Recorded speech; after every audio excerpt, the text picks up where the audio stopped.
बिस्मिल्लाहिर्रहमानिर्रहीम अस्सलाम वालेकुम जी स्टूडेंट्स, आज हमारे पास ninth math new book 2025 Punjab boards PDF form में मौजूद है। तो अभी मार्केट के अंदर ये बुक्स आई नहीं है। नाइन्थ जो है आर्ट्स और साइंस का मैथ ये सेम होगा। तो ये इंग्लिश मीडियम जो चूँकि 90% इंग्लिश मीडियम ही सुना है, उर्दू मीडियम जो है वो ख़त्म हो गया है, लेकिन 10% जो है उर्दू मीडियम के भी चांस मौजूद हैं।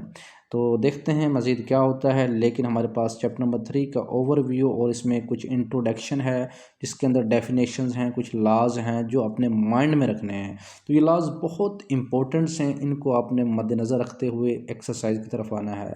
तो ये लेक्चर हम आपको तमाम के तमाम जो इस यूनिट नंबर 3 के अंदर से हमने चीज़ें याद रखनी हैं और जो आपने रिकॉल बार बार यूज़ करनी है, उनकी एप्लीकेशन जो हम 3.1 और 3.2 3.3 के अंदर हम जब पढ़ेंगे तो इंशाल्लाह वो सारी यूज़ होंगी। लेकिन आपने इन चीज़ों को माइंड में बिठा लेना है और अच्छे से कवर करना है ताकि आपको एक्सरसाइज की समझ आ सके। इंशाल्लाह नेक्स्ट लेक्चर हमारे पास 3.1 का होगा, उसके बाद 3.2 3.3 इस तरह सोन इंशाल्लाह चलते जाएंगे। तो हमारे चैनल को आप सब्सक्राइब कर लीजिए ताकि आपको तमाम से नई इन्फॉर्मेशन जो है वो मिल सकें। इंट्रोडक्शन के अंदर स्टूडेंट्स हमारे पास यहाँ पे हम कंसेप्ट ऑफ थ्योरी फंक्शन के बारे में यहाँ पे डिस्कस करेंगे। पैटर्न, स्ट्रक्चर, रिलेशनशिप स्टूडेंट किस तरह यहाँ पे सीखेंगे। Laws of union, intersection for 2 और 3 सेट्स जो हैं। वेन डायग्राम भी यहाँ पर रिप्रेजेंटेशन हम सीखेंगे। इंशाल्लाह आपको अच्छे से साथ आपको सिखाया जाएगा। और कुछ सेट हैं, फंक्शंस मौजूद हैं। Mathematics are study to pattern, structure and relationship. यहाँ पे हमें कोई चीज़ लॉजिकली याद करने की अभी फ़िलहाल ज़रूरत नहीं है। तो यहाँ पे देखें, first term, second term, third term दी हुई है, इस तरह पे पैटर्न बना होता है। और नेक्स्ट हम चलते हैं स्टूडेंट्स, यहाँ पे ये कोई चीज़ आपको माइंड में रखने की ज़रूरत नहीं है। अब ये एक ट्राइंगल बनी हुई है, स्ट्रक्चर है ट्राइंगल का। तो ये फिगर 1 है, फिगर 2 है, इस तरह ये सोन चलता जाता है कि उसके अंदर मज़ीद ट्राइंगल आती जाती हैं। और उसके बाद लार्जर से लार्जर ट्राइंगल जो है वो हम इस तरह सोल्व बना सकते हैं। अब ये जॉर्ज काउंटर जो है, ये वाज जर्मन, ये जो हमें यहाँ पे दिया हुआ है जॉर्ज काउंटर। काउंटर 1845 से 1918 was a German mathematician who significantly contributed to the development of set theory, a key area in mathematics। तो इसने एक सेट थ्योरी जो है इसने ईजाद की है, जॉर्ज काउंटर। इसको आपने याद रखना है कि सेट थ्योरी इसने ड्राफ्ट की है। तो इसमें अरिथमेटिक ऑपरेशन हम यूज़ करेंगे इस तरह। यहाँ पे कहता है सेट, हम रोज़मर्रा ज़िंदगी में तो यूज़ करते हैं। अब we are familiar in notation set. अब यहाँ पे लिखा हुआ है कि वाटर का सेट होना चाहिए, टी का सेट है, सोफ़ा का सेट है। तो ये तो एक सेट होता है, लेकिन study of set help understand concept of relationship function, ये ख़ास तौर पे हम इसको यूज़ करेंगे। अब फर्स्ट डेफिनेशन जो है स्टूडेंट्स यहाँ पे हमारे पास यहाँ से स्टार्ट होती है। सेट क्या होता है? A set is described as a well defined collection of distinct object. Set क्या है? ये यहाँ पे आपको नज़र आ रहा है, ये किसकी डेफिनेशन है? सेट की डेफिनेशन है। Set is a collection of distinct object, numbers और एलिमेंट सो डैट, यानी सेट क्या है? डिस्क्राइब वेल डिफाइंड ऑब्जेक्ट, यानी एक ऐसा सेट होता है जिसमें आपको वाज़िया तौर पे क्लियर हो कि ये सेट जो है ये हमें नज़र आए। जैसे क्लास के अंदर तमाम तलबा जो 5 फुट से लंबे कद वाले हैं उनका सेट है। यहाँ क्लास में मौजूद तमाम फिज़िक्स की किताबों का सेट, यानी वाज़िया है, तो इसको हम सेट कहते हैं। ठीक है, ये वेल डिफाइंड होता है। और यानी आपको जो वाज़िया नज़र आता हो, वाज़िया पता चल रहा है कि जी वाकई है। मैं कह दूँ जी तमाम लोगों का सेट, मुझे नहीं पता लोग कितने हैं, कहाँ हैं, तो ये कोई सेट नहीं बनता है। ठीक है, तो हम कहते हैं हमारे पाकिस्तान में तमाम शहरों का सेट ये हो सकता है, तो बड़े शहरों का सेट भी हो सकता है। तो आपने जो डेफिनेशन याद करनी है, ये यहाँ पे एलिमेंट्स, यहाँ तक आपने इसको डेफिनेशन याद रखनी है। और फिर नीचे आ जाए, कैपिटल लेटर जो हैं वो हम सेट को कैपिटल लेटर, जिस तरह ए है, बी है, सी है, जेड है, तो ये कैपिटल लेटर से इनको ज़ाहिर करते हैं, यार use name of the set. ठीक है, एंड स्मॉल लेटर जो हैं वो एक्स, ए, बी, सी, डी, स्मॉल लेटर्स क्या हैं? ये नंबर ऑफ एलिमेंट्स हैं ऑफ द सेट। जैसे फॉर एग्जांपल एक ये सेट है, यहाँ पे ए, बी, सी, डी, ये एक सेट है। इस सेट को मैं जब ज़ाहिर करूँगा वो कैपिटल ए से ज़ाहिर करूँगा। ठीक है, तो ए सेट, बी सेट, यानी कैपिटल हरूफ से इनको ज़ाहिर करना है, लेकिन जो इसके अंदर ये वाले जो एलिमेंट्स होंगे ये स्मॉल होने चाहिए, ये अपने माइंड में रखना है। ठीक है, ये तो सेट के डेफिनेशन के साथ ये भी आपने बताना है। अब मेन इंपॉर्टेंस जो हमारे 3.1 एक्सरसाइज के अंदर ये डिस्क्राइब होना है, इसके अंदर there are 3 different ways of describing a set. पहला है डिस्क्रिप्टिव फॉर्म, दूसरा है टेबुलर फॉर्म, तीसरा सेट बिल्डर मेथड। तो ये अच्छे से डाउन करना है। देखें डिस्क्रिप्टिव फॉर्म क्या होती है? अ सेट में describe in words for instance the set of all vowels of English alphabet, यानी ऐसा जैसे अब यहाँ से द सेट से लिखा है ये वाला set of all vowel, set of all natural numbers हों, सेट ऑफ ऑल वावल हरूफ जिस तरह हों, सेट ऑफ ऑल सिटीज़ हों पाकिस्तान, तो ये इस तरह हमने ये डिस्क्रिप्टिव फॉर्म होती है जो इंग्लिश में वर्ड्स लिखते होते हैं। ठीक है, तो ये क्या है हमारे पास डिस्क्रिप्टिव फॉर्म होती है। अब जब हम टेबुलर फॉर्म की बात करते हैं, यहाँ पे कहता है कि a set may be describe भी हो सकता है by listing its element with in brackets, यानी हम इसको यहाँ तक डेफिनेशन करेंगे, इसको हम ब्रैकेट्स के अंदर लिख सकते हैं। देखें ये सेट है तो ये दरमियानी ब्रैकेट यानी ये आपने याद रखनी है, और ये टेबुलर फॉर्म होती है तो ए इक्वल टू ए कॉमा भी डालना है EIOU, तो यानी ये आपने इस फॉर्म में यानी इस ब्रैकेट की फॉर्म में आपने स्टूडेंट्स लिखना है। जैसे मैं इसके अंदर ए लिख दूँ, 1 लिख दूँ, 2 लिख दूँ, तो कॉमे के साथ लिखना है। तो ये एक सेट है और सेट को हम बड़े हरूफ से ज़ाहिर करते होते हैं। अब ये जो सेट है ये कौन सी फॉर्म है, ये टेबुलर है, याद कर लें टेबुलर फॉर्म है। टेबल यानी ये हम ब्रैकेट जिसमें लगाते हैं तो ये टेबुलर फॉर्म है, और जिसमें ब्रैकेट यूज़ नहीं करते हैं, जो हमारे पास सिंपल वर्ड्सिंग होती है वो डिस्क्रिप्टिव होती है, यानी डिस्क्राइब करना होता है किसी चीज़ को इंग्लिश में वर्ड्सिंग में, तो ये डिस्क्रिप्टिव टेस्ट है, डिस्क्रिप्टिव फॉर्म है of the set. Tabular form में ब्रैकेट को आपने माइंड में रखना है। ठीक है, तो अच्छा नेक्स्ट हमारे पास होने से यहाँ पे फिर आता है कि टेबुलर फॉर्म का दूसरा नाम है रोस्टर फॉर्म। ठीक है, MCQ बनता है कि टेबुलर फॉर्म को रोस्टर फॉर्म भी कहते हैं। ये जो है ना ये क्या रोस्टर फॉर्म है। अब सेट बिल्डर फॉर्म है, इसके क्वेश्चंस भी हैं। इट इज़ अ समटाइम्स, ये टेबुलर फॉर्म के भी क्वेश्चंस हैं। अब देखें ये समटाइम्स मोर कन्वीनियंट और useful to employ method of set builder notation is simplified set, तो ये it is sometime more convenient और useful employ method of set builder का, और इसके अंदर तो ये हम किस तरह इसको यूज़ करते हैं। अब यहाँ में लिखा है बाय यूजिंग अ सिंबल और letter by arbitrating set member stating the property common to all members, मतलब क्या है आपने बस ये चीज़ याद रखनी है कि हमने इस फॉर्म में इसको लिखना होता है। ठीक है, जब इसकी डेफिनेशन पेपर में आती है तो आप यही बस बताएंगे कि it is the sometime more convenient और useful employ method of set builder notation in specifying set, यानी किसी भी खास सेट के अंदर जो सेट बिल्डर नोटेशन होती है उसको हम इस तरह अप्लाई करते हैं। तो आप ये वाली बस लिख दीजिएगा कि A इक्वल एक्स, ये जबकि या सच डेट आप कह सकते हो कि x such that x is a vowel of English alphabet. ठीक है, ये भी ज़रूरी नहीं है, इसके अलावा हम इसको इस तरह में लिख सकते हैं, कोई फॉर्म दे दे कि एक्स हमारे पास हो, ये एक सेट है ए, उसमें x such that x belong to natural number. ठीक है, अब ये इस तरह भी हम इसको यूज़ कर सकते हैं। बाकी नेचुरल नंबर क्या हों, -1 से लेकर एक्स से छोटे हों या बड़े हों, फिर ब्रैकेट से बंद कर देंगे। ठीक है, तो इस तरह फॉर्म हो सकती है, तो यहाँ पे वो यूज़ कर सकता है कि ये हमारे पास टेबुलर फॉर्म में भी इसको बिल्डर बना सकते हैं, और हम इसको डिस्क्रिप्टिव फॉर्म में भी बिल्डर बना सकते हैं। ठीक है, तो ये डिस्क्रिप्टिव फॉर्म में बनी हुई है, देखिए सेट ऑफ वावल हरूफ इंग्लिश अल्फ़ाबेट, और ये जो है ये क्या फॉर्म बनी है, टेबुलर फॉर्म बनी हुई है। तो इसको माइंड में रखना है, क्वेश्चन इसके हमारे पास आएंगे लास्ट में। ठीक है, और ये जो स्टूडेंट्स ये जो निशान है इसका मतलब क्या होता है कि ए बिलोंग टू ए कर रहा है, कि ए का रुकन जो है वो ए के अंदर होते हैं, और ये जो हमें बता रहा है कि इसका मतलब है जो सी के रुकन है वो ए के अंदर नहीं है, यानी ये रुकन को ज़ाहिर करता है, ये बिलोंग को ज़ाहिर करता है। अगर ये कट का निशान आ जाए ये बिलोंग नहीं करेंगे। ठीक है, अब जो बहुत इंपॉर्टेंट जो हमारे पास हैं, सबसे पहले सेट है नेचुरल नंबर। ये जो नेचुरल नंबर होते हैं इसको हम n से ज़ाहिर करते हैं, जो कुदरती अदाद का सेट होता है। सेट ऑफ नेचुरल नंबर अब 1 से स्टार्ट होते हैं, जब साइंसदानों को ज़रूरत पड़ी उसने गिनती स्टार्ट की 1 से लेकर 2 3, और ये डैश डैश, ये डैश आपने जो है ना ये डॉट्स जो हैं ये 3 ही डालने हैं। मैथ के रूल के अंदर ये 3 डॉट्स होते हैं, 3 के अलावा हम ज़्यादा नहीं डालते होते हैं। ठीक है, तो बाज़ बच्चे तो ये ऐसा डालते रहते हैं, तो ये काम आपने स्टूडेंट बच्चों नहीं करना है। ठीक है, तो आपने सिर्फ 3 डॉट्स ही यहाँ पे लगाना है, जैसे यहाँ पे लगे हुए हैं।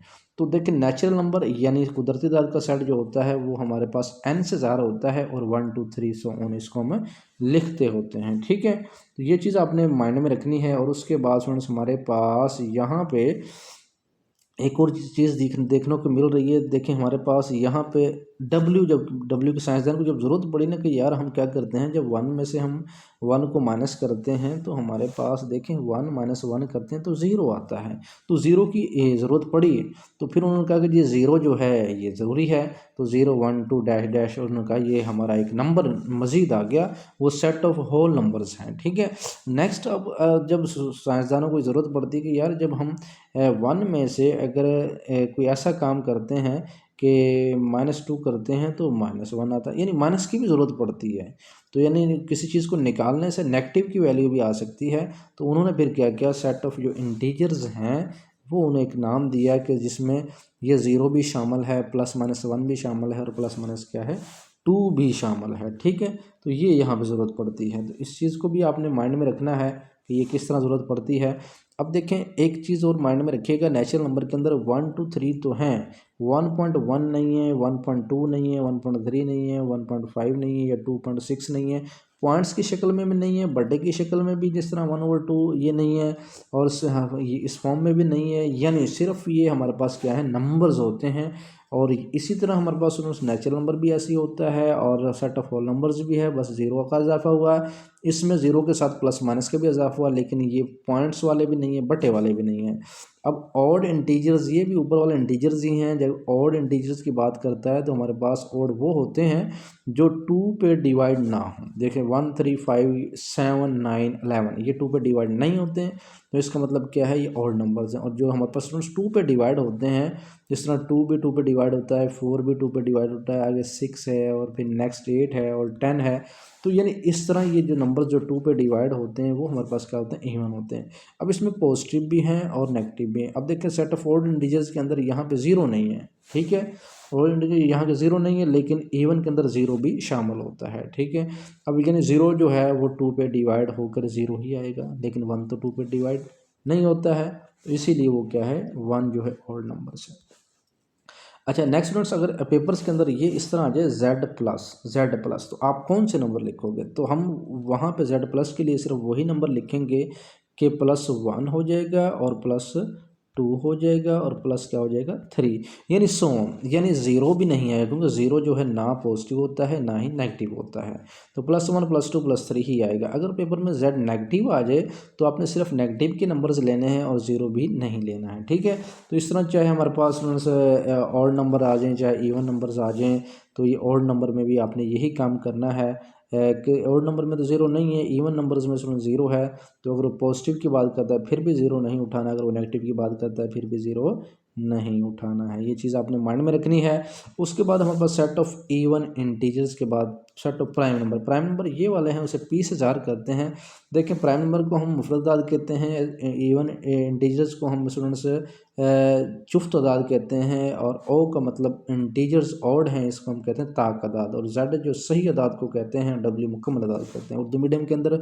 और हमारे पास सेट ऑफ प्राइम नंबर जो हैं वो देखें 2 से स्टार्ट होता है, और हमारे पास 3 5 7 11 13 17, यानी ये 2 जो है ये एक तो 2 पे डिवाइड होगा और फिर 1 पे डिवाइड होगा। इसी तरह जो 3 है वो 3 पे डिवाइड होगा और तो 1 पे डिवाइड होगा। यानी ऐसे नंबर जो खुद पे डिवाइड होते हैं और 1 पे डिवाइड होते हैं, सिर्फ वही। अब देखें 5 है, 5/6 तो नहीं आ सकता, वो तो 2 पे डिविजिबल है। 7 तो नहीं आ सकता, 7 आ सकता है क्योंकि ये तो किसी पे डिविजिबल नहीं है। 11 है, 13 है, 17 है, 19 है, उसके बाद 21 नहीं है, 23 आएगा, 27 नहीं है, 29 आएगा, 31 आएगा। ठीक है, इस तरह 100 ये चलते जाएंगे जो किसी पर डिविजिबल ना हो। और ये भी हमारे पास स्टूडेंट्स जो हैं वो पॉजिटिव के भी यहाँ पे पॉजिटिव हैं, जैसे 2 3 5 7, ये नेगेटिव के भी हो सकते हैं, वो किसी पे डिविजिबल नहीं हो सकते हैं। ठीक है, लेकिन अब सेट ऑफ रैशनल नंबर हैं जो हम इसको क्यू से ज़ाहिर करते हैं, रैशनल नंबर को समझ किससे ज़ाहिर करते हैं, क्यू से ज़ाहिर करते हैं।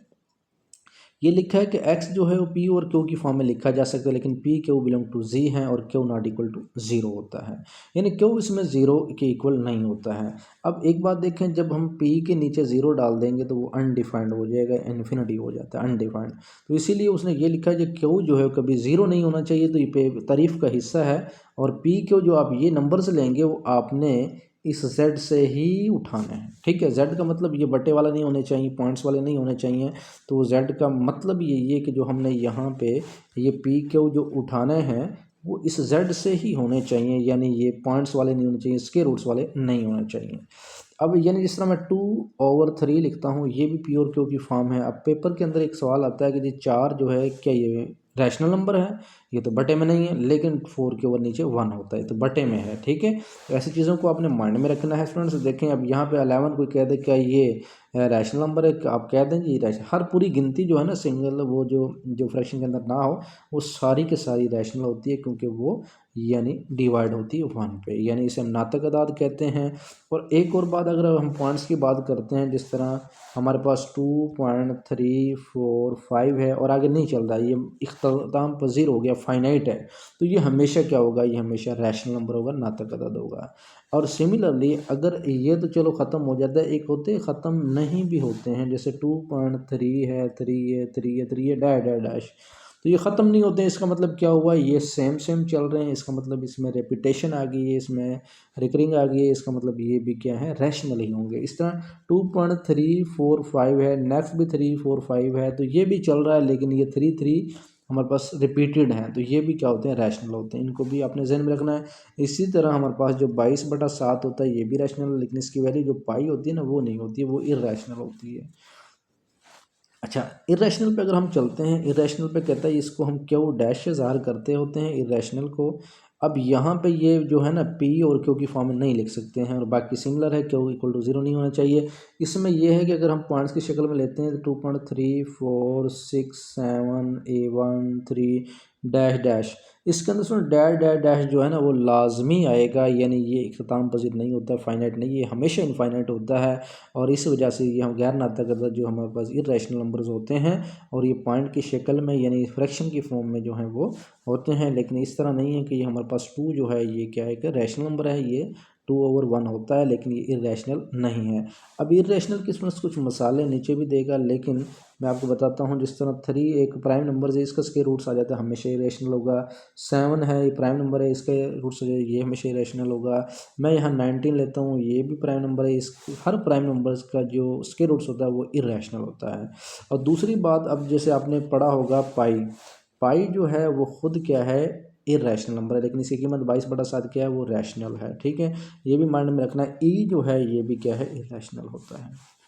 अच्छा, अगर ये जो क्यू है, यानी ये क्यू और क्यू डैश, ये जो हमने अभी अभी दो पढ़े हैं, जिसमें रेपिटेशन रेपिटेशन नहीं है, बटे में नहीं है, इन दोनों को मिला दें तो एक set of all real number बनता है, जो सबसे बड़ा सेट होता है। अब इसके अंदर स्टूडेंट्स पॉइंट्स वाले भी होते हैं, 2.3 भी हो सकता है, 1 2 3, जैसे इन 1 2 के दरम्यान बहुत सारे नंबर्स, 1.2 1.1 1.111111 1.001 1.00, यानी 1 और 2 के बिटवीन इतने नंबर्स होंगे इस रियल नंबर्स में कि हम बता नहीं सकते, कभी गिन ही नहीं सकते कितने नंबर्स। जैसे 1.00001 है, 1.1111 है, तो देखें बहुत नंबर्स होते हैं। ठीक है, तो सारे सेट ऑफ रियल नंबर, ये तमाम नंबर जो हमने अभी अभी ऊपर पढ़े हैं, ये तमाम नंबर से बड़ा सेट होता है कौन सा, रियल नंबर होता है। ठीक है, ये तमाम सेट्स, सबसे छोटा नेचुरल है, डब्ल्यू है, जेड है, ये सारे अपने तरतीब से याद रखने हैं। तो सबसे बड़ा कौन सा हुआ, रियल नंबर हो जाएगा। ठीक है, अब आता है next singleton set, a set only one element, जिसमें वन एलिमेंट हो उसे सिंगलटन सेट कहते हैं। और इसमें एक सेट होता है, जैसे अब ये सेट 3 लिखा है, सेट ए लिखा है, ये क्या है, सिंगलटन सेट होता है। एक होता है स्टूडेंट्स हमारे पास एम्प्टी सेट। एम्प्टी सेट यहाँ से डेफिनेशन देंगे, the set with no elements, 0 number of elements, जिसके अंदर कोई नहीं हो, वो हमारे पास क्या होता है, वो हमारे पास होता है नल सेट या एम्प्टी सेट। सिंगलटन सेट में सिंगल होता है, जैसे अब ये एक सेट है, इसके अंदर मैं 2 लिख दूँ, ये सिंगलटन है। अब ये सेट है, इसके अंदर कुछ भी नहीं है, ये खाली 5 है, तो ये क्या है, ये नल सेट है। ये डेफिनेशन लिखी हुई है, यहाँ पे एग्जांपल भी हैं। अब यहाँ पे एक चीज़ लिखी है ये नोट के अंदर, कि सेट 0 जो है इज़ अ सिंगलटन सेट है। ये 0 यानी सेट के अंदर 0 है, हैविंग 0 है, लेकिन ओनली है, वन एलिमेंट से एम्प्टी सेट नहीं होता है। ठीक है, अच्छा नेक्स्ट स्टूडेंट्स हमारे पास इक्वल सेट क्या होते हैं, 2 A और B आर इक्वल होते हैं, if they have exactly the same element, जिसके सेम एलिमेंट्स होते हैं, if every element of set A is an element of B, यानी ए और बी जो हैं वही ए के एलिमेंट्स होने चाहिए, वही बी के होने चाहिए, वो सेट क्या होता है, इक्वल सेट होता है। देखिए एक मिसाल हम यहाँ पे आपको बताते हैं कि जैसे ये दो मसाले हैं, देखें ये एक सेट है और ये एक सेट है। अब सेट, पहले सेट के अंदर ए 1 2 3, दूसरे सेट में भी 1 2 3 है, लेकिन 2 1 3 है, तो सेट के अंदर इधर उधर हो जाएंगे, कोई प्रॉब्लम नहीं है। लेकिन ये ए और बी दो सेट हैं, इक्वल हैं, इनमें तादाद भी 3 है, इसमें भी 3 है, और इसमें नंबर्स 1 2 3 है, इसमें भी 1 2 3, ये क्या है, इक्वल है। तो ऊपर डेफिनेशन यही हमने पढ़ी है कि two sets A and B are equal if they have exactly same elements, और if every element of set A in every element of set B, यानी हर एलिमेंट सेट ए का हर एलिमेंट सेट बी के अंदर मौजूद होना चाहिए, उसे कहते हैं ये है इक्वल सेट।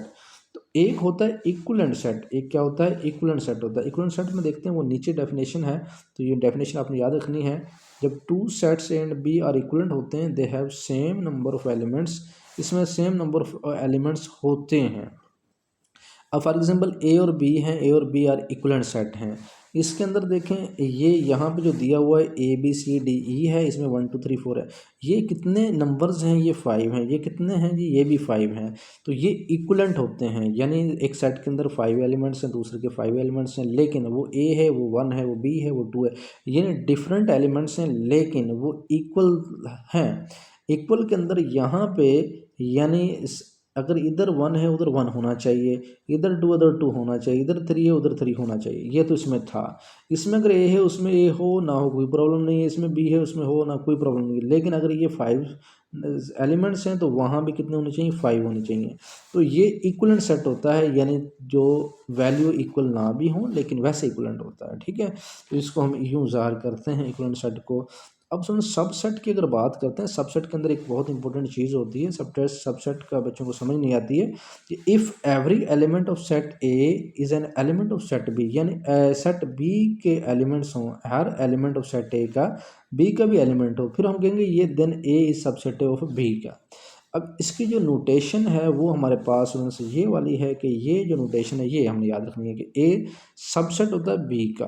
तो इस केस के अंदर हमारे पास ये सुपर सबसेट भी कह सकते हैं। अब जैसे ये बी जो है वो सुपर सबसेट है किसका, ए का। अब यहाँ पे सुपर सबसेट है। अब इसकी एक एग्जांपल मैं आपको बताता हूँ कि देखें मेरे पास अगर एक सेट है 1 2 3, ये एक यू सेट है। मैंने एक सेट लिया ए, उसमें मेरे पास है 1 और 2। क्या ये ए जो है वो यू का क्या सबसेट है? जी ज़रूर सबसेट है। क्यों? क्योंकि ए के तमाम एलिमेंट्स जो हैं वो यू में मौजूद हैं। ठीक है, तो इसका मतलब ए जो है वो सबसेट है किसका, यू का। ठीक है, तो यही उसने लिखा एवरी एलिमेंट ऑफ सेट ए, यानी ये अगर सेट ए है और ये सेट यू है तो every element of set A belong to set U. अब ये अगर मैं बी का नाम देता हूँ तो every set of A belong to set B. तो स्टूडेंट्स ये अपने माइंड में रखने हैं कि हमारे पास जो हम सेट उठाएंगे यानी जो ए होगा वो इस बी का सबसेट होगा, यानी ए के तमाम अरकान बी में मौजूद होंगे। प्रॉपर सबसेट के अंदर नीचे लाइन नहीं आती है, जिस तरह ए सबसेट बी लिखा है ये नीचे लाइन नहीं आती है। ठीक है, अब देखें ऊपर जो हमने सबसेट पढ़ा था उसके अंदर लाइन भी मौजूद है, आ सकती है नहीं भी आ सकती है, लेकिन प्रॉपर सबसेट में नीचे लाइन कभी भी नहीं आएगी। तो इसलिए कहेंगे if A set is a subset of B contain at least one element is not element of A, यानी कम से कम एक ऐसा एलिमेंट होना चाहिए जो उसमें मौजूद ना हो। मैंने अभी एग्जांपल दी है 1 2 3, तो मैंने यहाँ पे 1 और 2 उठाया, इसका मतलब 1 और 2 जो है वो इसमें मौजूद है, लेकिन वहाँ 3 भी मौजूद है। इसका मतलब 1 और 2 उसमें है, एटलीस्ट ऐसा एलिमेंट्स तो एक है जो सेट यानी ये यू में नहीं है। तो वहाँ 3 तो था ना, यहाँ तो नहीं है। तो इसका मतलब हुआ कि इस सेट एलिमेंट्स जो ए है उसके कुछ अरकान ऐसे हैं जो सेट यू में नहीं है, एटलीस्ट वन एलिमेंट ऐसा होना चाहिए जो उसमें ना हो। तो आपने सारी डेफिनेशन इसको याद रखना है प्रॉपर सबसेट की। उसके बाद इम्प्रॉपर क्या होता है? इम्प्रॉपर में स्टूडेंट्स इफ़ अगर A subset of B A equal to B हो, यानी इसमें इक्वलेंट आ जाता है। देखें हमारे पास ये क्या है, इम्प्रॉपर सबसेट है। इम्प्रॉपर सबसेट के अंदर स्टूडेंट्स ये होता है कि अगर ए सेट है वो बी का क्या है, सबसेट है, तो इसके नीचे लाइन आती है क्या, प्रॉपर सबसेट है, तो ये इक्वल भी है ये। ठीक है, तो ये इसका मतलब है सारे एलिमेंट जो हैं उसके इक्वल हो जाते हैं। तो ये आपने माइंड में रखना है। जैसे अब यहाँ पे एक नंबर्स है 1 2 3, ये यू है, मैंने ए उठाया वो भी क्या है 1 2 और क्या है 3 है। तो इट्स मीन तमाम एलिमेंट्स जो हैं वो यू में मौजूद हैं। अच्छा ये भी आपने यहाँ पे जो रिमेंबरिंग लिखी है तो याद रखना है कि एन सबसे छोटा होता है आर सबसे बड़ा होता है, बिल्कुल तरतीब आपने माइंड में रखनी है। अच्छा यूनिवर्सल सेट क्या होता है? Set contains all objects element under the consideration is called universal set. इसमें तमाम एलिमेंट्स होते हैं, तो ये एक बहुत बड़ा सेट होता है स्टूडेंट्स, इसको अपने माइंड में रखना है कि यूनिवर्सल सेट क्या होता है, जिसको हम यू से ज़ाहिर करते हैं, ये बहुत बड़ा एक सेट होता है। अच्छा नेक्स्ट क्वेश्चन तो ये हम करते रहेंगे, 3.1 जो है इस तरह स्टार्ट हो जाएगी। नेक्स्ट स्टूडेंट्स हमारे पास जो हमारे पास बनेंगे वो देखते हैं कौन कौन से सवाल आते हैं नेक्स्ट में। Union of two set, union of two set किस तरह लेंगे, तो ये हमारे पास यूनियन ऑफ टू सेट यहाँ पे दिया हुआ है कि union of two set A and B denoted by A union B, A union B से इसको डिनोट करेंगे set of all elements which belong to A और बी। इट्स मीन क्या हुआ, डेफिनेशन तो सारी करेंगे कि हमने यूनियन ऐसे निकालना है, ए और बी का जब यूनियन लेंगे दोनों के जितने भी एलिमेंट्स होंगे सबको लिख देंगे लेकिन तरतीब से लिखेंगे, यानी विच बिलोंग टू ए और बी, जो ए और बी में मौजूद होंगे तमाम के तमाम एलिमेंट्स लिखेंगे लेकिन तरतीब से लिखेंगे, और जो रिपीट हो रहे होंगे उनको एक दफ़ा ही लिखेंगे, ये होता है यूनियन। इंटरसेक्शन में ये होता है सुन, अगर ए और बी हमारे पास दो सेट हों उसका इंटरसेक्शन को इससे ज़ाहिर करते हैं और यूनियन को यू से यानी इस तरह ज़ाहिर करते हैं, उल्टा यू हो जाता है तो इंटरसेक्शन होता है, तकाता जिसे कहते हैं। तो इसमें ऐसा होता है कि set of all elements belong to A and B, दोनों में बिलोंग कर रहा होता है, यानी दो एलिमेंट्स होते हैं, दो सेट होते हैं, उन दोनों एलिमेंट्स अगर मिलते जुलते होंगे वो हमारे पास क्या होगा, यानी इंटरसेक्शन होगा। डिसजॉइंट के अंदर क्या होता है, if the intersection of two set, intersection लेना आप तो वो एम्प्टी सेट आ जाए, यानी डिफरेंट आ जाए। अगर मैं ए का इंटरसेक्शन लेता हूँ बी के साथ तो आंसर आता है एम्प्टी सेट, ठीक है, यानी कोई जवाब ना दे, यानी सारा का सारा ए और बी जो है डिफरेंट होंगे, वो डिसजॉइंट सेट होते हैं, यानी कोई एलिमेंट्स नहीं मिल रहा होगा।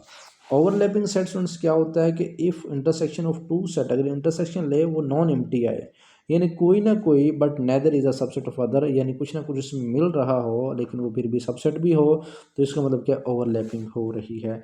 देखें अगर मेरे पास यहाँ पे कोई नंबर्स ऐसा मौजूद है कि अगर ए जो है वो बी जो है उस दोनों के सेट में कुछ ना कुछ क्या है, रिलेशन है, यानी ए का कोई एलिमेंट्स ऐसा होगा जो बी में मौजूद होगा, इसका मतलब क्या, ओवरलैपिंग। अगर मैं इसका इंटरसेक्शन लेता हूँ तो इसका मतलब इन दोनों में मुश्तरक है, इनमें कॉमन है, वो कोई नंबर्स टू आ गया, ठीक है, तो इसका मतलब क्या है, ये खाली नहीं है, जो खाली होगा वो डिसजॉइंट होगा, जो मिलता जुलता होगा ये खाली नहीं है, ये टू आ गया, तो इट्स मीन क्या हुआ, ये ओवरलैपिंग सेट बनता है, ठीक है। ओवरलैपिंग का मतलब कोई ना कोई मिलना चाहिए। डिफरेंस ऑफ टू सेट, हम डिफरेंस किस तरह निकालते हैं, the difference between set A and B denoted by A minus B consisting of all elements जो बिलोंग करते हैं ए में but do not belong to B में, यानी डिफरेंस जब निकालेंगे वो तमाम एलिमेंट जो ए में मौजूद हों लेकिन बी में मौजूद ना हों। अब यहाँ पे आपके सामने एग्जांपल मौजूद है कि यहाँ पे इसने निकाला है ए माइनस बी। अब देखें ए माइनस बी की वैल्यू 1 2 3 इसने निकाली है, क्या निकाली है, 1 2 3। अभी क्या है कि ए माइनस जब बी करेंगे तो ए के वो अरकान जो बी में ना हो, तो यहाँ पे देखें ए में 1 2 3 4 5 है, बी में 4 5 6 7 8 9 है, तो ए के वो अरकान जो बी में नहीं, ए के अरकान देखें ये जो 1 है वो बी में नहीं है, तो वो हमने जब यहाँ ए माइनस बी लिखा तो 1 लिख लिया, तो 2 जो है वो भी बी में नहीं है, 3 जो है वो भी इस बी में नहीं है, तो इसका मतलब हुआ जब हम ए माइनस बी फाइंड आउट करेंगे ए के तमाम अरकान जो बी में ना हो वो हम लिखते होते हैं, तो A minus B not equal to B minus A, ये भी आपने नोट याद रखना है students. Complement of a set जिस तरह हम माइनस लेते हैं इसी तरह हम कंप्लीमेंट्स करते हैं, यू में से ए को निकालें तो ए का कंप्लीमेंट आता है, यू में से जिस चीज़ को निकालेंगे माइनस करेंगे यानी डिफरेंस लेंगे, डिफरेंस इसी तरह लेना जिस तरह हमने यहाँ किया, तो इसी तरह से हम इसको जहन में रखेंगे, डिफरेंस लेंगे तो कंप्लीमेंट भी ऐसे ही लेंगे, ठीक है। अब यहाँ पे complement of a set A denoted by A dash, इसको हम ए डैश से भी ज़ाहिर करते हैं और ए कंप्लीमेंट से भी ज़ाहिर करते हैं, तो यू में से जिस चीज़ को निकालते हो तो इसका मतलब क्या है, वो यानी डू नॉट बिलोंग टू ए, वही बात है कि यू में से ए निकालेंगे, यू के वो अरकान जो ए में बिलोंग नहीं कर रहे होंगे तो वो ए का कंप्लीमेंट आ जाता है। अच्छा ये तो सीखे हुए हैं, नेक्स्ट चलते हैं वेन डायग्राम। वेन डायग्राम के अंदर भी स्टूडेंट्स ये जिस तरह ए यूनियन बी है, ए यूनियन बी है, डिसजॉइंट सेट में अगर मिलते नहीं होंगे तो ए अलग से बनाएंगे बी अलग से बना देंगे, ठीक है। ओवरलैपिंग के अंदर अगर हमारे पास यानी इनका इंटरसेक्शन कुछ ना कुछ मिलता हो, जिस तरह ए और बी के अंदर अगर 1 1 मिल रहा है 2 2 मिल रहा है, तो इन दोनों को क्या कर देंगे, जोड़ देंगे। डिसजॉइंट में वो आपको पता है इंटरसेक्शन लेते हैं, इंटरसेक्शन बी वो एम्प्टी आता है इसीलिए खाली है तो वो जुड़ते नहीं हैं, तो ए सबसेट है बी का, इसका मतलब है कि ए के तमाम अरकान जो हैं बी में मौजूद होंगे, तो ए जो अंदर होगा बी के, क्योंकि बी में तो ए मौजूद है, इसी तरह यहाँ पे जो है ए में बी मौजूद है तो बी जो है वो ए के अंदर हो जाएगा, ठीक है। तो ये इस तरह इसकी डायग्राम में हम बनाएंगे, और इस तरह से अगर आपने ये शेडिंग करनी होती है तो शेडिंग भी आपको बताते हैं कि ए यूनियन बी में तमाम एलिमेंट्स होंगे ए और बी के, तो दोनों शेड हो जाएंगे। ओवरलैपिंग में हमारे पास जो ओवरलैप कर रहे होंगे वो हमारे पास ओवरलैपिंग में लिख देंगे, ठीक है। इस तरह ये सारे नंबर्स आ जाते हैं। अब ये इंटरसेक्शन के अंदर दो सेट्स हैं, दोनों में कोई चीज़ नहीं मिल रही है, तो इसका मतलब क्या है कि दोनों नंबर्स कोई शेडिंग नहीं हुई है। तो यहाँ पे जो ये मिल रहा है तो ये क्या शेडिंग हो जाएगी। तो ए के तमाम अरकान बी में हैं, तो इसका मतलब ए और बी में कॉमन क्या है, ए है, मतलब इंटरसेक्शन हमने बात करनी है। ठीक है, तो इस तरह ए माइनस बी, यहाँ पे ए माइनस बी कैसे निकालते हैं, ए के वो अरकान जो बी में मौजूद हों या ना हो। तो ए के और का जो बी में ना हो तो वो ए आंसर आता है, तो वो क्या है, ए को शेड कर देते होते हैं। तो इस तरह ये शेडिंग के हमारे पास कोई क्वेश्चंस होंगे। अभी जब क्वेश्चन आएंगे इंशाल्लाह आपको मज़ीद अच्छे से इनको समझाएंगे। ठीक है, तो ये आपने जिस तरह ये एन ऑफ वाले क्वेश्चन हमारे पास आएंगे, n of A minus B किस तरह है, एन ऑफ ए बी, ये भी सिमिलर जो है इसकी तरह है। अगर इसमें कोई मिलता जुलता हुआ उसको हम साथ में जोड़ देंगे। ठीक है, तो ये हमारे पास एन ऑफ का मतलब है नंबर ऑफ ये सेट्स होंगे।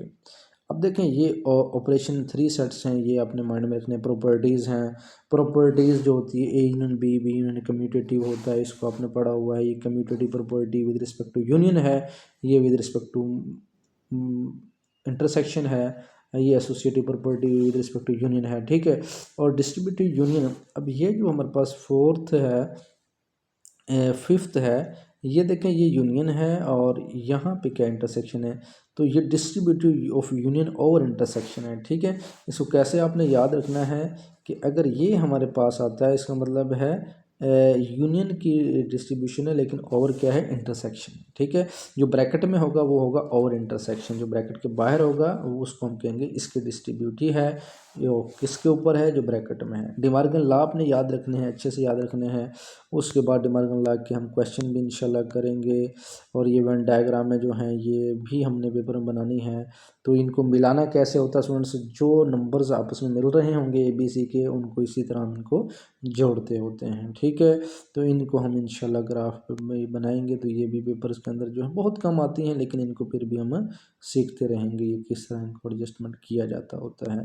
तो एग्जाम्पल आप देख लीजिएगा किस तरह इनको हमने सोल्व करनी है। रियल वर्ल्ड एप्लीकेशंस मौजूद हैं। उसके बाद हमारे पास इंट्रोडक्शन में देखें ये वाला जो हमारे पास अगर n of A intersection B निकालना होता है, तो देखें ये हमने ये फार्मूला यूज़ करना है कि n of A union B equal होता है n of A plus n of B, तो minus n of A intersection B. यानी अगर यूनियन का मतलब होता है, यूनियन हम किसी को कहते हैं, यूनियन कहते हैं और को, किसको कहते हैं, और को। और जो इंटरसेक्शन कहते हैं वो एंड को कहते हैं, यानी एंड और वो इंटरसेक्शन होता है। ठीक है, तो ये भी अपने माइंड में रखना है। अब ये फार्मूला अच्छे से याद कीजिएगा, ये भी यूज़ होना है। उसके बाद हमारे पास ये क्वेश्चन, आप चाहे मैं जब आपको समझाऊंगा एक्सरसाइज, तो इंशाल्लाह आपको ये भी समझ आ जाएंगे। ये भी करने ही करने हैं क्वेश्चन, आपने सारे क्वेश्चन करने हैं। लॉन्ग हैं लेकिन इतने इम्पोर्टेंट नहीं होंगे फिर भी पेपर के लिहाज से। और 3.2 जो है वो इस तरह हमारे पास यहाँ पे पहुँच गई है। 3.2 के बाद नेक्स्ट हम चेक करते हैं। बहुत बड़ी एक्सरसाइज है, देखें इसमें काफ़ी लॉन्ग क्वेश्चन दिए हुए हैं। 13 क्वेश्चन देखें, 12 क्वेश्चन देखें, तो ये काफ़ी लेंथी जो है एक्सरसाइज है और लॉन्ग क्वेश्चन के लिहाज से इंपॉर्टेंट है। उसके बाद बाइनरी रिलेशन हमारे पास आते हैं। बाइनरी रिलेशन के अंदर स्टूडेंट्स आपने जो चीज़ जहन में रखनी है, अब यहाँ पे एक होता है कि लेट ए और बी जो हैं वो टू नॉन एम्प्टी सेट हैं, then cartesian product set of all ordered pair, यानी एक्स और वाई ऑर्डर्ड पेयर की फॉर्म होती है, और एक्स भी बिलोंग ए में करता है, बी में वाई करता है। तो ए क्रॉस बी जब हम फाइंड आउट करते हैं तो वो हम कुछ इस तरह फाइंड आउट करते हैं, ए क्रॉस बी एक्स वाई, यानी हम बाइनरी फॉर्म में करते हैं, और वो ए बी में दोनों बिलोंग करना चाहिए। ठीक है, ये होता है कार्टेशियन प्रोडक्ट। इसको मैं थोड़ा सा एक्सप्लेन कर देता हूँ कैसे करना है। कि अगर ए क्रॉस बी है तो आपके पास ए की वैल्यू यहाँ पे 1 और 2 है, और क्रॉस है बी की वैल्यू 3 और क्या है 4 है। ठीक है, अब यहाँ पे अगर इन दोनों क्रॉस लेते हैं तो हम इसको यानी बाइनरी फॉर्म, यानी इस 1 को 3 के साथ 1 ब्रैकेट समार लगाएंगे, 1 3 के साथ कॉमा लगाएंगे, फिर 1 को इस 4 के साथ यानी ऐसे अटैचमेंट करेंगे, और फिर हमारे पास उनसे ये जो 2 है उसको 3 के साथ कर देंगे, 2 ऑफ 3 और 2 ऑफ 4, यानी इस तरह इनका रिलेशन बनाएंगे। इसे कहते हैं कार्टेशियन प्रोडक्ट। और जो ये हमारे पास अंदर जो होते हैं, ये जोड़े जो होते हैं, ये क्या होते हैं, ये ऑर्डर्ड पेयर्स होते हैं। तो ये अपने माइंड में रखनी है। और दूसरे नंबर पर भी जो है ये बाइनरी रिलेशन है, A cross B is called binary relation, simply relation कहलाता है। ठीक है, तो उसके बाद हमारे पास थर्ड ऑप्शन में है हमारे पास डोमेन और रेंज क्या होती है। जब ऑर्डर्ड पेयर आपके पास एक्स और क्या है वाई है, तो फर्स्ट वाला क्या होता है उसमें डोमेन होता है, और जो दूसरे वाला क्या होता है वो क्या होता है रेंज होता है। तो जो जितने भी ऑर्डर पेयर जैसे 2 of 3 है, तो 2 हमारे पास क्या है डोमेन है और 3 हमारे पास क्या है रेंज है। यानी फर्स्ट एलिमेंट डोमेन कहलाता है, सेकंड एलिमेंट क्या कहलाता है रेंज कहलाता है। तो डोमेन को हम डोमेन आर से ज़ाहिर करते हैं और रेंज को हम इट्स रेंज उसको रेंज आर से ज़ाहिर करते हैं। यानी यहाँ पे ये चीज़ भी लिखी हुई है कि जो सेकंड एलिमेंट्स होता है ऑफ ऑर्डर्ड पेयर्स का, ये हमारे पास होता है रेंज और फर्स्ट एलिमेंट होता है डोमेन। और ये पांचवा है if A is non empty set any subset of A cross ए, वो एक रिलेशन होता है ए का। तो ये भी अपने माइंड में रखना है। तो स्टूडेंट्स ये एग्जांपल में इम्पोर्टेंट्स हैं जिसमें 3 बच्चे हैं और 2 मैन हैं। That father both C1 and C2 is M1, father of C3 is M2। अब रिलेशन चाइल्ड और फादर का यहाँ पर रिलेशन ड्रा करवाना है। तो यहाँ पे बेसिकली आप देख सकते हैं कि हमारे पास, इसको मैं अगर डायरेक्ट करता हूँ, देखें यहाँ पे 3 चाइल्ड हैं C1 C2 C3। तो ये मैंने फंक्शन बनाया C1 C2 C3, और एक मैन है जो वो क्या है M1 और M2, ये 2 मैन हैं, यानी ये मैन है और ये क्या है चाइल्ड हैं। इनका कार्टेशियन प्रोडक्ट किस तरह बनाया जाएगा, तो ये देखते हैं कि कार्टेशियन प्रोडक्ट इसका किस तरह बनाया जाएगा। अब वो स्टूडेंट्स हमारे पास आप देखें कि यहाँ पे उसने बताया कि फादर जो है बहुत C1, यहाँ पे जो बात कही गई है कि father both C1 and C2 is M1 है, C1 C2 इज़ M1 है। तो ये C1 भी M के साथ मिल गया, C2 भी M के साथ मिल गया है। फिर उसने कहा जो फादर ऑफ C3 है वो इज़ M2 है, यानी जो C3 है वो किसके साथ मिलेगा M2 के साथ में। तो पहले C1 C2 M1 के साथ दोनों यहाँ पे डिस्क्राइब किए, फिर C3 M2 के साथ, इस तरह इसका रिलेशन यहाँ पे ये बना दिया है। तो आप पेपर के दौरान ये डायरेक्ट ये बना दें, रिलेशन बन जाएगा आपका, ठीक है। तो ये हमारा उसमें रिलेशन आ जाएगा। इसकी डोमेन क्या होगी, ये सारी क्या होगी डोमेन होगी, ठीक है। इसकी रेंज क्या होगी, ये दोनों क्या होंगे रेंज में, जो जो मिल रहे होंगे वो रेंज होती है। अगर यहाँ पे कोई नंबर्स यहाँ बच जाता है ना, तो वो हमारे पास कोर डोमेन में शामिल होता है, लेकिन रेंज में शामिल नहीं होता। रेंज में वही चीज़ शामिल होती है जो ये लाइनें आपस में यहाँ पे मिल रही होती हैं, ठीक है। डायग्राम भी आपने बनानी है। उसके बाद स्टूडेंट्स हमारे पास ये टेबल पेयर्स ग्राफ आते हैं। ऑर्डर्ड पेयर किसे कहते हैं, ऑर्डर्ड पेयर वही हैं, ये सारे जो हैं ये क्या है ऑर्डर्ड पेयर हैं। ये पीछे एक्स वाई जो मैंने अभी आपको बताया, एक्स और वाई ये पेयर्स की फॉर्म होते हैं, ये सारे क्या हैं ऑर्डर्ड पेयर्स होते हैं। इन ऑर्डर पेयर का ग्राफ भी बनाया जा सकता है। ऑर्डर पेयर में देखें ये अगर 2 of 3 है, ये 2x को ज़ाहिर करता है, ये 3y को है। तो ये x एक्सिस है और ये इधर क्या है y एक्सिस है। x एक्सिस पे जब हमारी गिनती 1 2 3 4 5 6 7 8 9 है, तो y पे भी है, तो ये x2 पे यानी यहाँ पे हो जाएगा, और y3 पे यानी ये 3 यानी y ऊपर से देखना होता है, x इधर से, x हॉरिजॉन्टल होता है, y वर्टिकल होता है। तो ये इस तरह ये पॉइंट्स हमारे पास बनेंगे इंशाल्लाह। तो ये नेक्स्ट हम चलते हैं फंक्शन की तरफ। फंक्शन के अंदर स्टूडेंट्स क्या कहता है, अब देखिए function and domain its range a very important particular type of relation is a function defined as below. अब यहाँ पे स्टूडेंट पहली बात है एफ इज़ अ रिलेशन है। यहाँ पे जो चीज़ हम ध्यान में रखेंगे कि यहाँ से तारीफ करनी, let A and B 2 non empty set हैं, और फिर उसके बाद एफ जो है is a relation from A to B, f is a subset of A cross B. Domain जो होगी एफ की वो ए होगी। यानी जैसे हमने यहाँ पे एक फंक्शन हम नीचे ड्रा करेंगे, तो उसके देखें यहाँ पे ये जो ए होती है क्या होती है डोमेन होती है। इसका मतलब ये जो डोमेन है ना, ये किसके इक्वल है एफ के इक्वल है। यहाँ पे लास्ट पे कोई चीज़ बचनी नहीं चाहिए, ठीक है। तो अगर यहाँ पे कोई चीज़ रिमेनिंग रह जाती है तो ये फंक्शन नहीं है। अगर यहाँ से 2 लाइनें निकल जाती हैं तो फिर भी ये फंक्शन नहीं होता है। फंक्शन में एटलीस्ट 1 एलिमेंट सी यहाँ से एक एलिमेंट सी निकलना चाहिए, एक से ज़्यादा यहाँ से नहीं निकल सकते हैं, ठीक है। अगर 2 लाइनें ए यानी फर्स्ट जो डोमेन होती है वहाँ से 2 लाइनें निकल रही हों तो आप कह दें फंक्शन नहीं है। अगर लास्ट पे कोई बच रहा हो तो फिर भी आप कह दें कि ये फंक्शन नहीं है। तो इसी तरह इस डेफिनेशन में यही बात की गई है कि डोमेन एफ ए की इक्वल होती है। और उसके बाद थर्ड जो टाइप से ये भी मान first element of no 2 pairs of f are equal, यानी 2 पेयर्स फर्स्ट से नहीं बनने चाहिए। Then f is said to be function A to B. तो अब यही चीज़ बताई गई है कि मैं अगर यहाँ पे फंक्शन बनाया कि यहाँ पे फंक्शन बनाया, ये ए बी सी है, ये 1 2 और 3 है, A1 के साथ मिला, B भी चाहे 1 के साथ मिल जाए, C भी चाहे 2 के साथ मिल जाए। अब यहाँ पे हर जो ये फर्स्ट वाला है डोमेन, इससे हर एक से एक एक लाइन निकल रही है, तो ये फंक्शन है। यहाँ कोई बच तो नहीं रहा है, नीचे रिमेनिंग तो नहीं है, तो ठीक है। अगर नया बचे और सारी लाइनें निकल रही हों तो ये क्या होती है, डोमेन होती है, लेकिन फंक्शन होता है। यहाँ पे बच रहा हो कोई बात नहीं, आगे उसके टाइप से आएंगे, तो फंक्शन पहले आपने माइंड में रखना है। इसकी डेफिनेशन, ये जो 3 पार्ट्स हैं तीनों अपने पेपर्स के अंदर लिखने हैं, ये डेफिनेशन है इसकी। अब टाइप ऑफ फंक्शन के अंदर सबसे पहले हमारे पास आता है इनटू फंक्शन। इनटू फंक्शन के अंदर देखें, इनटू फंक्शन वो होता है जिसमें यानी आपकी जो रेंज, यानी जो कोड डोमेन होती है, सारी कोड डोमेन है और ये 3 जो मिल रहे हैं ये रेंज है। तो यहाँ पे फंक्शन जो बी होगा, यानी बी सेट होगा, वहाँ पे कोई ना कोई रिमेनिंग बचना ज़रूर चाहिए। तो यानी अब ये जो बी सेट के अरकान हैं वो रेंज के इक्वल ना हो, क्योंकि रेंज तो हमारे पास 2 4 6 से जो मिल रही हैं बस। तो इसका मतलब हुआ कि जो बी रेंज होगी ना, वो बी का सबसेट होगी, यानी बी में 4 एलिमेंट्स हैं, ये 8 भी बी के अंदर है लेकिन रेंज के अंदर नहीं है। तो इसका मतलब ये इनटू फंक्शन। इनटू फंक्शन में सादे लफ्ज़ों में यही जहन में रखना है कि यहाँ पे लास्ट पे ना कोई बचेगा ज़रूर, ठीक है। अब if a function A to B such that range f जो है, रेंज एफ वो बी का सबसेट है, और ये कभी भी बी के बराबर नहीं होनी, क्योंकि कोई ना कोई यहाँ पे बचना है। तो ये फंक्शन, फिर यहाँ तक आपने इसकी डेफिनेशन याद रखनी है, और रेंज जो है f A not equal to B, और ये पेपर में ये भी बनानी है। उसके बाद होता है one one function. One one function में ये होता है, अगर यहाँ 1 एक एक मिल रहा है, दूसरा भी एक एक मिल रहा है, नीचे बच भी जाए कोई बात नहीं है, ना भी बचे फिर भी कोई बात नहीं है, लेकिन ये है कि एक ने एक के साथ ही मिलना है। ऐसा नहीं है कि ये 2 भी इधर जाके मिल जाए, ठीक है, तो ऐसा नहीं है। तो if a function f A into B such that second element of number of 2 of its ordered pair are same है, देन फिर हम कहेंगे it is called injective function भी इसे कहते हैं, और इसे हम वन वन फंक्शन भी कहते हैं। दो नाम्स हैं।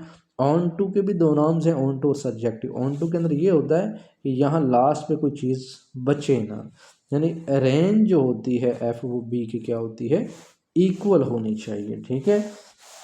अब रेंज तो वही है ना जो मिल रही हैं, और बी की नंबर्स भी वही हैं, तो नीचे कोई यहाँ पे बचा नहीं बचा, जिसमें यहाँ पे लास्ट पे बी यानी सेट बी जो होगा वहाँ पे कोई ना कोई रिमेनिंग होता हो यहाँ पे, तो वो कभी भी ऑन टू नहीं होता, वो इन टू होता है, वो इंजेक्टिव होता है, वो हमारे पास ऑन टू नहीं होता है, सब्जेक्टिव नहीं होता है।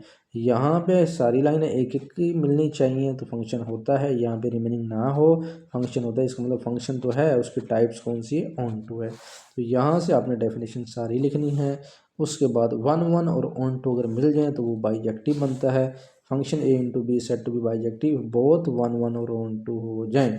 यानी देखें क्या ये वन वन है, क्या एक एक मिल रहा है, देखो एक एक ही तो मिल रहा है, इतने डबल तो नहीं मिल रहे, नहीं जी, कोई यहाँ रिमेनिंग तो नहीं है। रिमेनिंग वो होता है ऑन टू, जिसमें रिमेनिंग यानी ना हो, कोई बचता ना हो, वो ऑन टू है। एक एक मिल रहा हो क्या है, वन वन है। जब वन वन भी है, ऑन टू भी है, बाइजेक्टिव भी है। इधर से चेक किया फंक्शन है, क्योंकि दो नंबर्स नहीं, दो लाइनें नहीं निकल रही हैं, और इसी तरह से यहाँ पे कोई नीचे रिमेनिंग नहीं, ठीक है। तो ये हमारे पास फंक्शन की नोटेशंस हैं, फंक्शन आपने याद रखने हैं। उसके बाद ये लीनियर और क्वाड्रेटिक फंक्शंस हैं। ये लीनियर इक्वेशन है, y बराबर एम एक्स प्लस सी इसका लीनियर फंक्शन, और स्टूडेंट्स ये स्ट्रेट लाइन इक्वेशन भी होती है, और एक्स पर 1 है इसीलिए लीनियर्स है। अच्छा, नेक्स्ट फ्रेंड्स हमारे पास यहाँ पे एक्सरसाइज 3.3 देख सकते हैं आप। उसके बाद रिव्यू एक्सरसाइज जो है वो इंशाल्लाह ये भी आपको समझाएंगे, और उसके बाद यहाँ पे हमारे पास कुछ क्वेश्चंस भी मौजूद हैं, और ये चैप्टर जो है अपने इख्तिताम को पहुँच जाता है। फ्रेंड्स आज तक के लिए इतना ही, इंशाल्लाह नेक्स्ट लेक्चर हमारा 3.1 का होगा। तब तक के लिए हमें दुआओं में याद रखिए। अल्लाह हाफिज़।